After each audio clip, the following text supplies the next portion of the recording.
the last time I was here, it was when Robert was here. Yeah.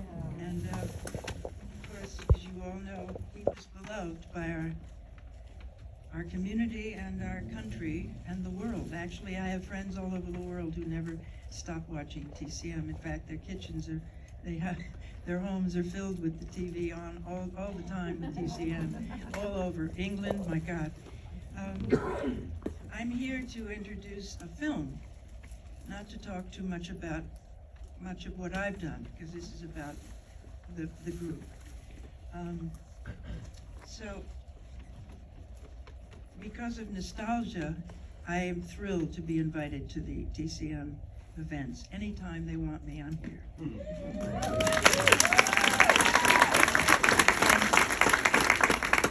I don't want to ask all of you a question, but will this be the first time that any of you have seen this film, The Group?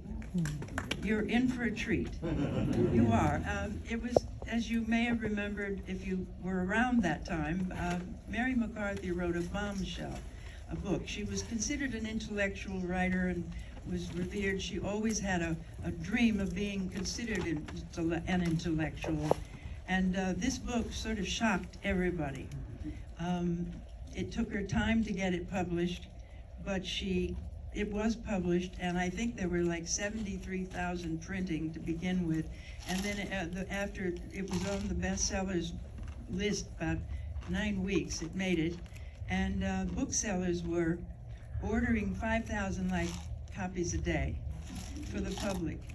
Because she was so acerbic and so brutal about her own knowledge and her past and her history at her own college. And everybody said at Vassar, I guess it was Vassar who she was at school. But when the book came out, the reviews were all over the place. It was a bombshell. It bordered on pornography. It was a shock.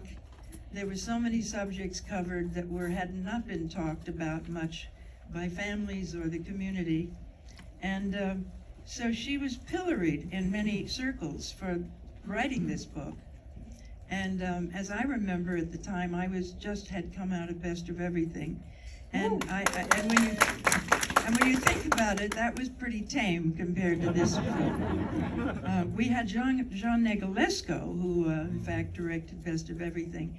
And my question was always, why did Sidney Lumet, a brilliant New York director who directed movies, and I listed them all here because they're so numerous and so brilliant. 12 Angry Men, Network, The Verdict, which won Paul Newman the Academy Award, Serpico, Pacino, Murder on the Orient Express, Failsafe, between political and all subjects that were fascinating and important. And it goes on. He directed The Pawnbroker, which you all remember was brilliant, Rod Steiger. Long Day's Journey into Night. Kate Hepburn. Running on Empty, which was River Phoenix, one of his films that you remember.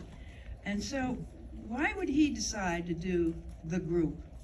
Which, if you read the book, it was tantamount to something that could have been like Peyton Place or melodramatic.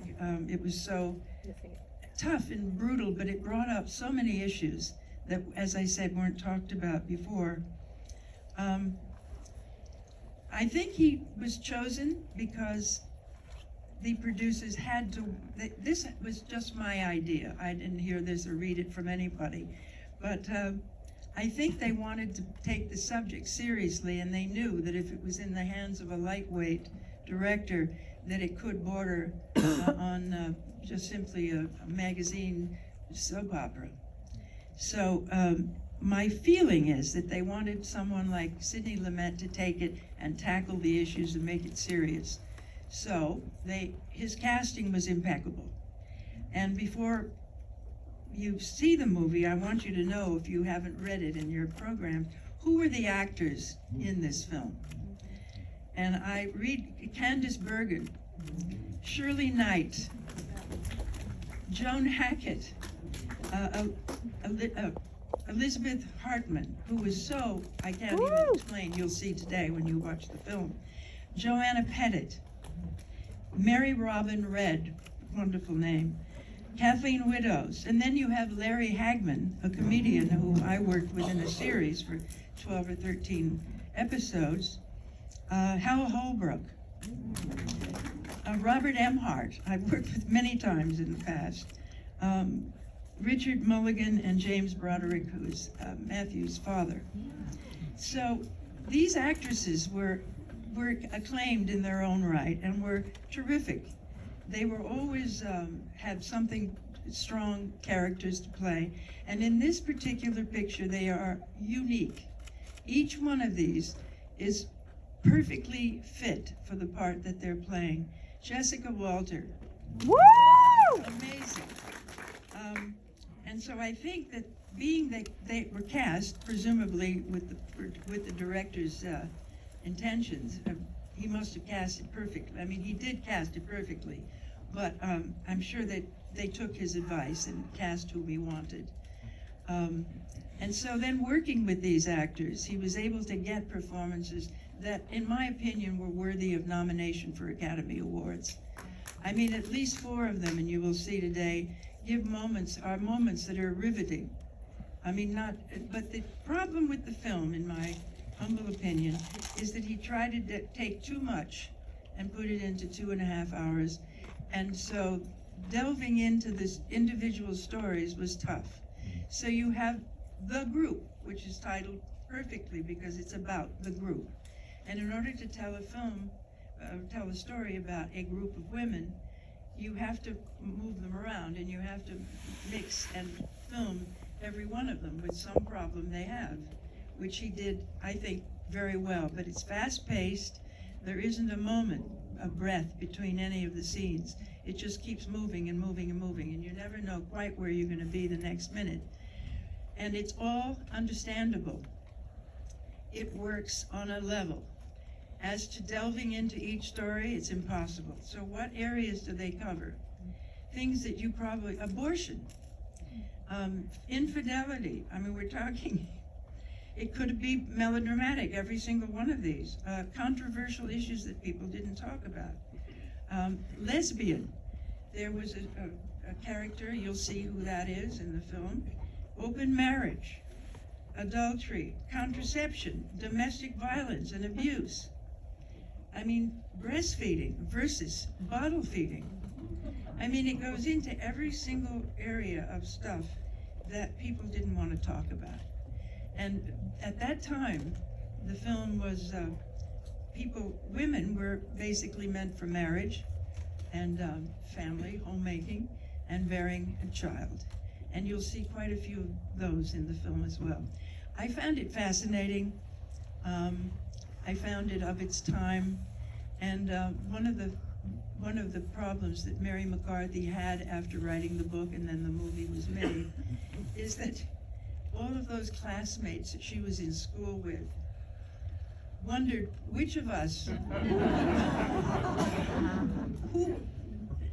they were in every single one of the characters, and there were some of those wonderful friends of hers previously that really wanted nothing to do with her after that because they were terrified. I mean, some of them they knew it was partly there. She always claimed that it wasn't, it was her imagination, and that she gathered information, but it wasn't particularly about that person. But I think she got her comeuppance with those friendships in the end, because she was a writer who, I guess, lived off her experiences, and especially in this book. Now, I know I only have a few minutes to talk. I think you're going to enjoy the film. Wish I could see you all after to get your reactions and have you speak a few words, but that's not possible with the schedule that we're all on. But I just want to tell you, before I leave the stage, that I am forming a postgraduate program starting at the end of the year for 50 students only after they've graduated, in honor of Robert Osborne.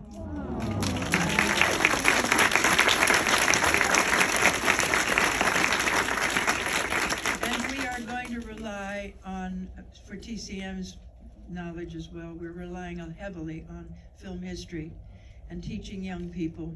It's so important, in my opinion, that young people today have a perspective and a knowledge from the past, and they must start seeing movies. You're going to see Steven Spielberg here over the next 2 days, or tonight and tomorrow maybe, I'm not sure, but last night you certainly saw the film E.T. But he has a list of his favorite movies that go all the way back to many years, so I've ordered all of them on video, on tape, on DVD, and he doesn't really want to work with people who haven't seen these movies. So it's like a quiz. Have you seen the movies that were my favorites that you should know about? And when he works with all these people and he makes films, they all have to appreciate the history of film. And I agree with that. I think we learn from the past. I think TCM is masterful at what they program and how they program. And the interviewers and the people on camera that talk about them, I always learn something that I never knew before. It's always entertaining. And because Robert and I were very close, and I remember many times we'd be in a restaurant or out eating, and I'd see a couple across the room, and they would be arguing, and they'd be seeing Robert across the room, and they knew he was and I could see that I said, Robert, they're gonna be over here any minute. And there would be some heavy arguing between husband and wife or couple.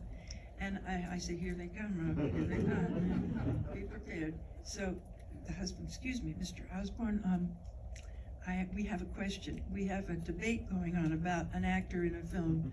And he would always give the right answer, and then you'd either see the husband or the wife go, you see, I told you. So he knew so much, and he loved movies. He loved the actors. He loved the stars, and the not so big stars. And he was my friend, and encouraged me when I wanted to teach. I wanted to give back, and I really got tired of, I have to be honest, about acting and learning lines and going for small parts on television or whatever. And I thought, somebody called me and said, would you like to take a job? Would you come up to visit the university, Academy of Art University? The president would like to see you. I thought, for what? What am I being called for? Well, they want to start acting in a film program.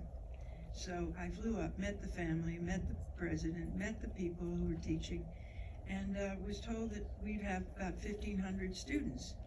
And would I want to start an acting program? And tell you, 3 months later, I waited and went around the buildings, and I stood up on their stages, and the president's father said, if you had all this, what would you do with it?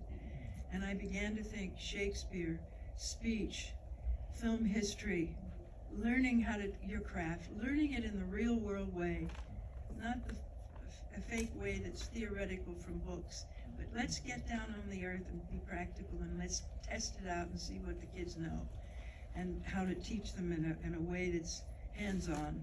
So I took the job, and 15 years later, I left 2 years ago, retired from that job. But this is now my final act, this film school on Robert's honor. And it really is about how to give the kids a finishing school feeling just before production, so get them into the workplace working. Because all these kids were driving Uber when they graduate, or they drive Lyft, or they deliver. And I was half the time crying, trying to give them advice. But have you got your audition tape ready? Have you got your photographs good? Is everything in order? And have you how hard do you really want to work? Can you take rejection, all of this? So in the end, it's about real hard work and passion. You have to love this business, and you have to be passionate about it, and never quit, never give up. Just keep going. And that's what Robert did till the day I saw him in his apartment, and he couldn't really walk much and was in a wheelchair. And I said, bring TCM into your apartment and have them do your show right here, because you are not going to quit. And he said, no, I'm not, and I'm going to bring that up. And it was only a month or so, 2 months later, that he was gone. But in honor of Robert, enjoy this wonderful film. It's worthy of being seen and enjoyed, even though you might identify with it in some cases. I hope you don't. But anyway, enjoy your evening.